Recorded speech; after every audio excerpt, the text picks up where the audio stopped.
Welcome to the year 2020. Odds are you've been impacted this year in the way you go to school or work. A lot of it probably changed to some form of an online format.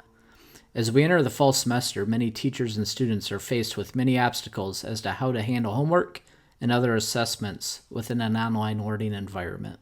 Should students snail mail their work to you? Should they take multiple close-up pictures and email all of them? How many are going to take really bad pictures? This video will explore PDF scanning apps on smartphones and how they can be used to easily transfer written work on paper into a manageable digital form. Using a scanning app to produce a PDF has a lot of advantages over taking pictures. First of all, it's as close to turning in pages that are 8.5 by 11 as possible, but they're in digital form. These scanning apps generally make the paper more clear. You can make sure that the pages are correctly oriented, so if you have a paper in portrait mode, you can present it in portrait mode, and also if it's in landscape form, you can do that as well. And also if you have multiple pages, you can make sure that it's well ordered, so when you go from one page to the next, it's ordered in the way it should be.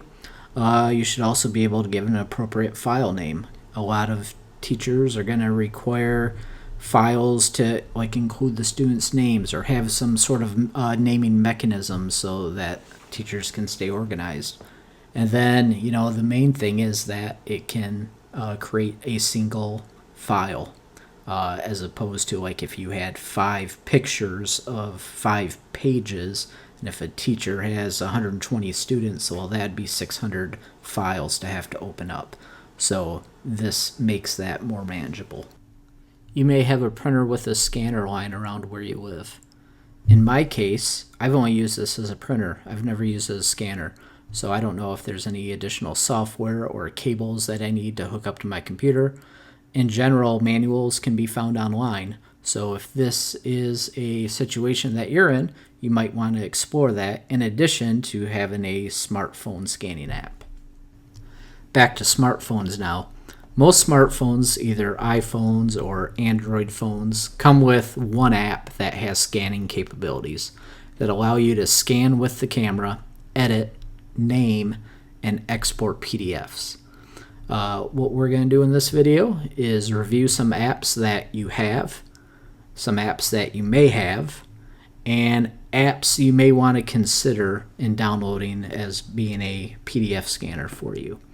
And also remember that the focus of this is on PDF creation and exporting to either a computer or a cloud storage service.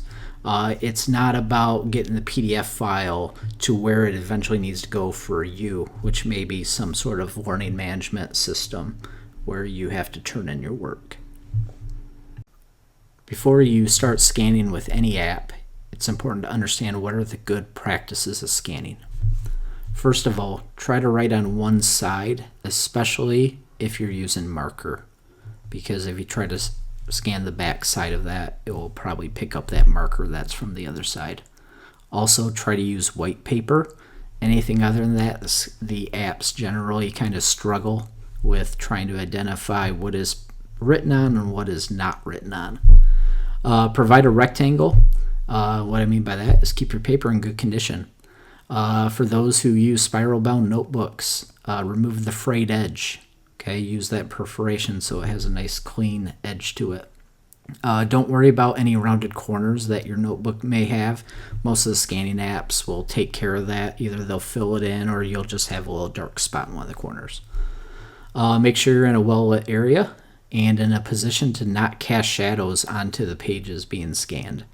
A lot of times those shadows that come from us holding onto the phone will make the app struggle in trying to give the cleanest quality output.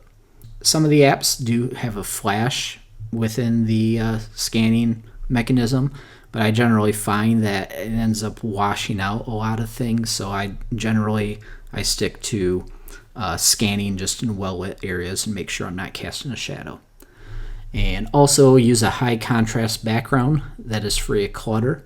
Don't put this on top of other papers or anything like that. High contrast, so in general you have a white sheet of paper. try to lay it on something that is much darker than it. So like I generally do mine on my coffee table.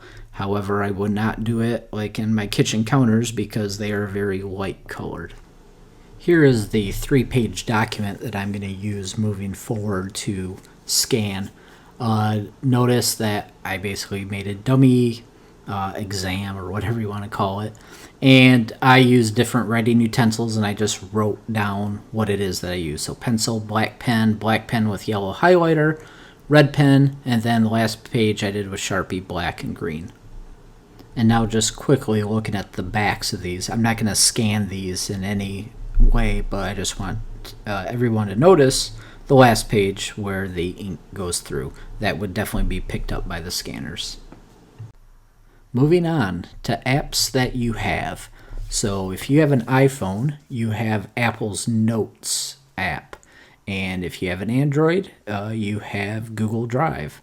Now, if you have an iPhone, you might be saying, hey, I have Google Drive as well. There is a slight issue with Google Drive as it pertains to iPhone users, and we'll talk about that when we get there. Starting with the Notes app, we're just going to go into any folder. And from there, go to the bottom right, create a new note, and then go to the camera button in the bottom there. Select that, and we want to scan documents. And here's my pages. You notice that it's actively seeking out rectangles. So there's first page, second page. Now I actually have to physically hit that shutter button on the bottom. It wasn't doing it automatically for this app. And get the last page there. And now looking at each of those, it's back in the note. It automatically changed the name to exam 1. So let's say I don't want that. I want to change it to something else. So change it to some naming mechanism. And now I've changed the name. And now just looking through here, we can see it's kind of a grainy background. It's not necessarily like black and white because it's picked up what it did. And there's a zoom in on it. Now if I want to crop this a little better, I can press that button, and it's really hard to see here because you don't see my fingers, but it was very difficult to do this because my fingers lied right on top of the thing that they're trying to magnify. Most other apps move that off of where you're pressing. We can also rotate the pages.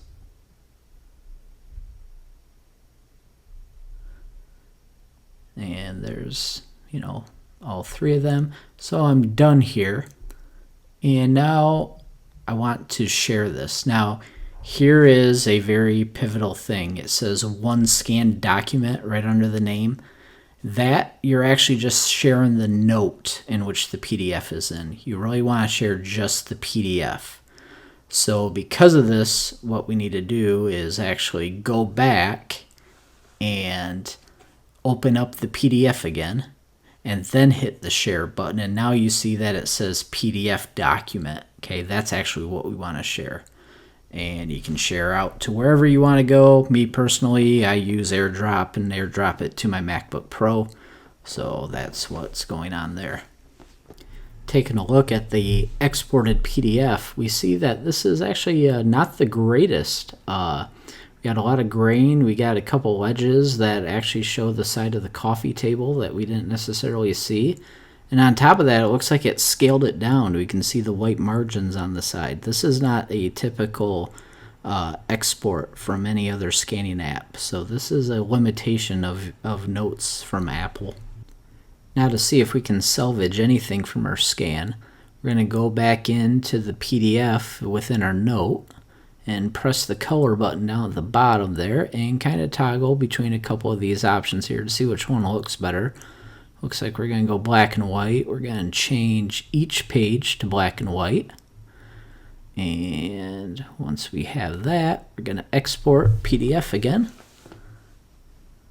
And we can see here's the exported PDF, and I didn't go back and correct the edges, but we can still see where it still is a scaled down version within that paper, and that's typically not what we get from a scanning app. Now attempting to take a look at Google Drive, If you go down to the plus button here and have that load up, you see create a new folder, upload, use camera. You got all the other documents. If you try to go to use camera, we see that we only have two options, video and photo. It turns out that you can scan in Google Drive as long as you have Android, and here's directions to do so. However, go and tap the iPhone and iPad version. It says you can't scan documents. I would expect this to become a feature for Google Drive within iOS and iPadOS in the near future, but as of August 2020, it is not.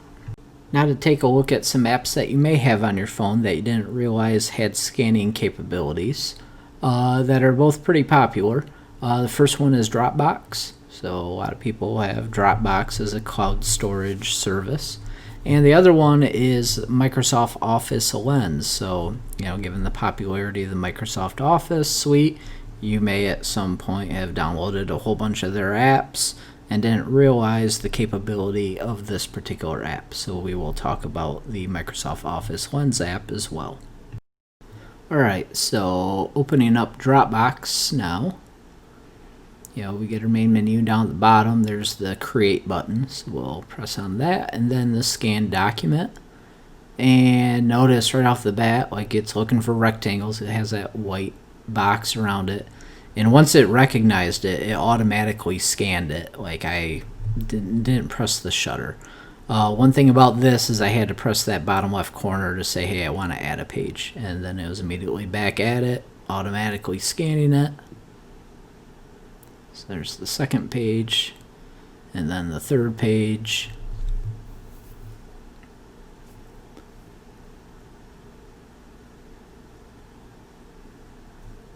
So just kind of scrolling through and looking at these at first glance. Let's say I want to do some adjustments.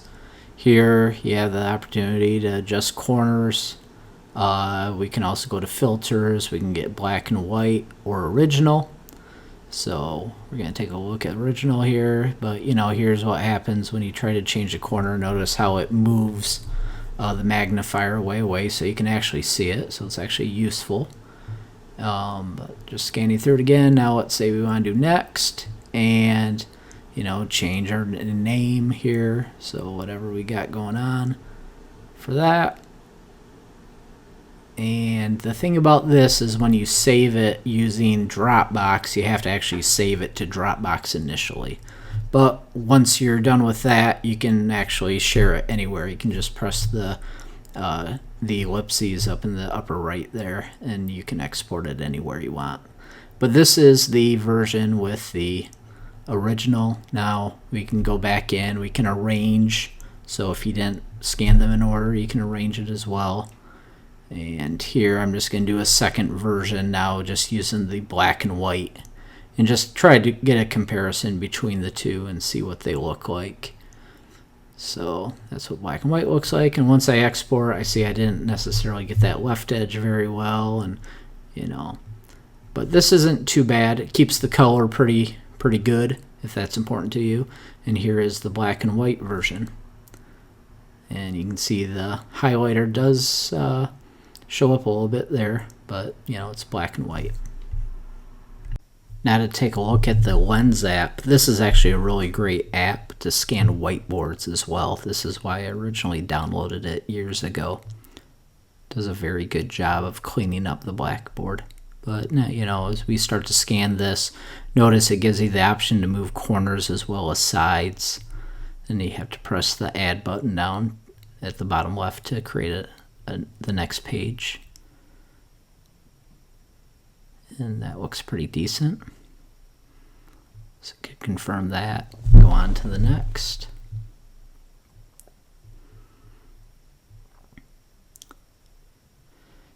So notice how grab it onto this side, it kind of moves two of the corners up and down, but you still have the ability to move individual corners as well. So processing that and then looking at all three together. So one interesting thing is that second page, you'll notice it's in a different format than the first and last. So That's just something you have to apply a filter to and try to fix that up yourself. Why it did that, I absolutely have no clue, but I did do that. But in general, I go through each page anyways, so that's okay. So, going through here and taking a look at what it does, notice how it knocked out the highlight there by going to the document style. So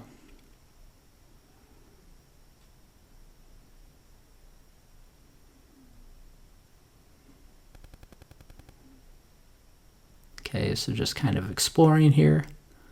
Find one that you can live with. Notice you have to do it to each individual page. You can't do it like across the entire document within the Lens app.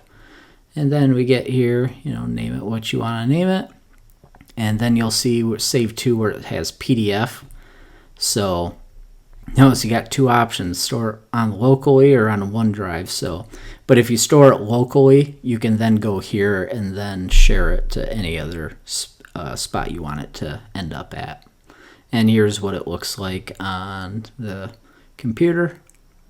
And we see it's a pretty decent scan. Now to take a look at a few apps that you may want to consider. We've taken a look at some apps that have had some limitations in what they can do. These are two very different types of apps compared to each other, but of what they do it really well.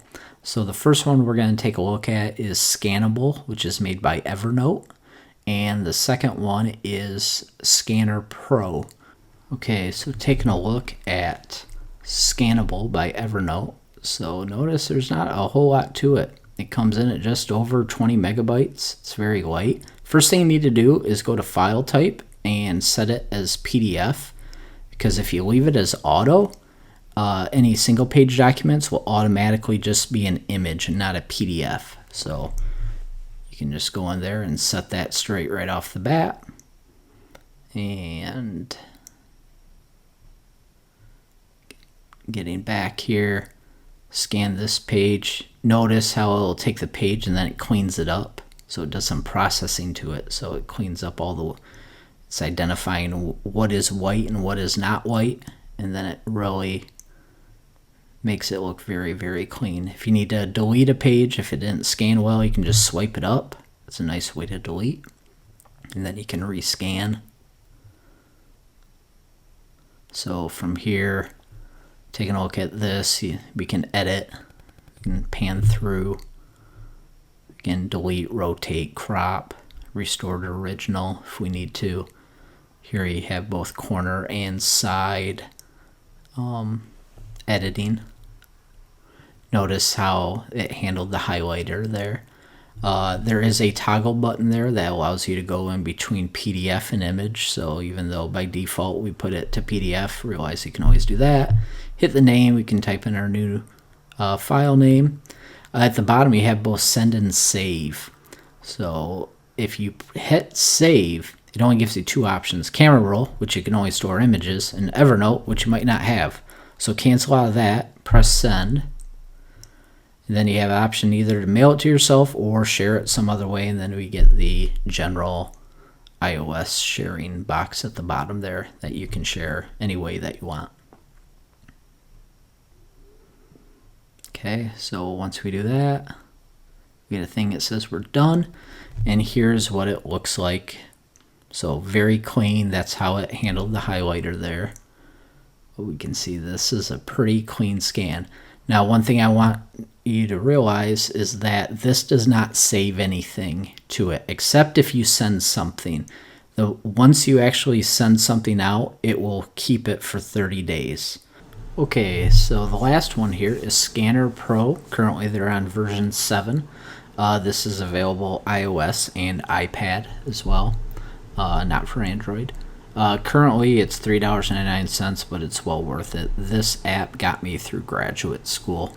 I used it religiously every day. Syncs with iCloud, so you can view on other devices as well. And you can use iCloud Drive and never have to manually export anything. So you just scan it, and like it would show up on my MacBook. It was beautiful. And you can make groupings of files and things like that, and they show up on your iCloud Drive. It's really good for if you have multiple courses, it'll keep yourself organized within the app.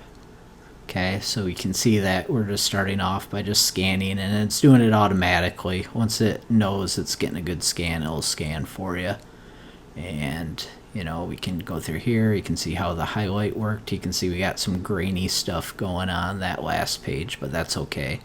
We can go to edit, and let's say I don't like that one, so I can either delete it or retake it. I select just to retake it, so I'll take another picture. It'll process. Still not the greatest, but that's okay. We can do some editing here, so press edit and do. Here we have crop mechanism here, so similar to the previous ones. We can see the magnifier is off the corner we're working on, and we can also grab the edge and pull it up and down or left or right. Okay.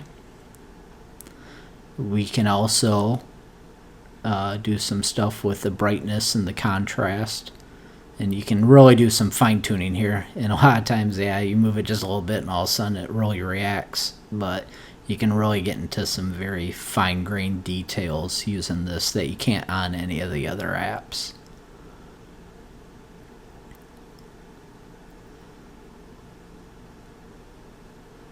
So you can just monkey around with this, and it's very fidgety, but it does a lot of processing. And then if you want, you can just change the filter, you can rotate as well. You can change the size of whatever it is. I just normally keep it at auto. There's also distortion correction, which is really good if you're scanning like books. You know how books have that wave to them? Like it will basically like flatten that wave right out. It's pretty amazing. Here, just change the name. And then once everything is good, we can share. You can share different qualities of the PDF file. You can see up there where it says PDF large. So there's like a medium and a small. And then we can export this just like we normally would. But like I say, I normally just have it connected to my iCloud drive, but you can still share it other ways. Okay. And then, just looking through here real quick, I have some like receipts and some other books that I've copied, made scans of, I should say. And, here's some things that I grouped together, and they show up as folders in iCloud Drive on my MacBook. So it's really great for that. Here, it's also a fax machine. So if your parents need anything faxed as they're sitting on their Davenport, you can be like, hey, I got you. I got a fax machine right here. Okay. And it does other things. There's radar, which will look at pictures within your photos and see if you have any documents out of the photos that need to be scanned. You can turn that off if you don't want to do it. That's fine. I don't have that on either. But you can see here's the final product, and it's a very, very sharp app. It does OCR automatically, so it's you can go in there if you scan a book, and then you can go right in there and like grab the text out of it. It does a really good job at a lot of things.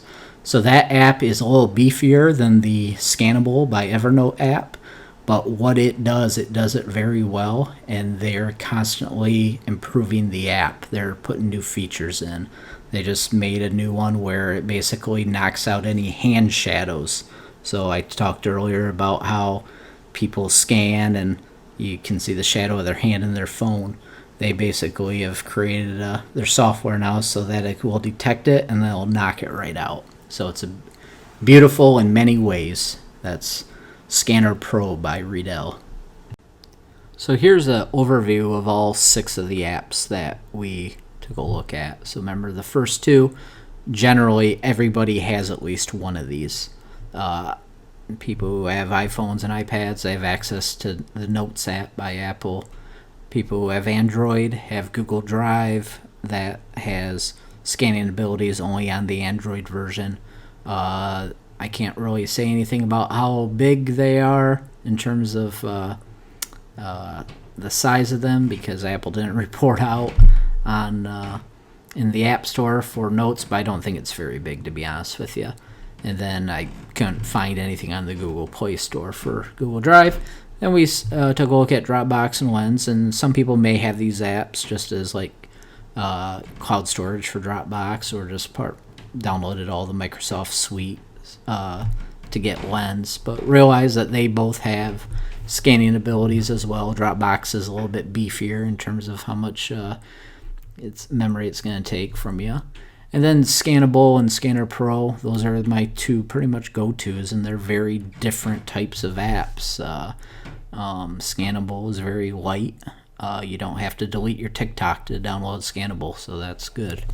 And then Scanner Pro just has a lot of really great features, and of the 6 that we looked at, it's the only one that costs money, but in my mind, it's worth it. It's a one-time fee, but once you use it, you won't stop using it.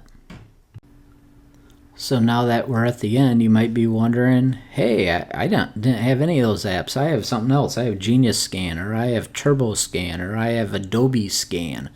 Why didn't you review one of those? And to be honest with you, it's just because I really took a look at the apps that I had on my phone, and I don't really have a need for additional scanning apps.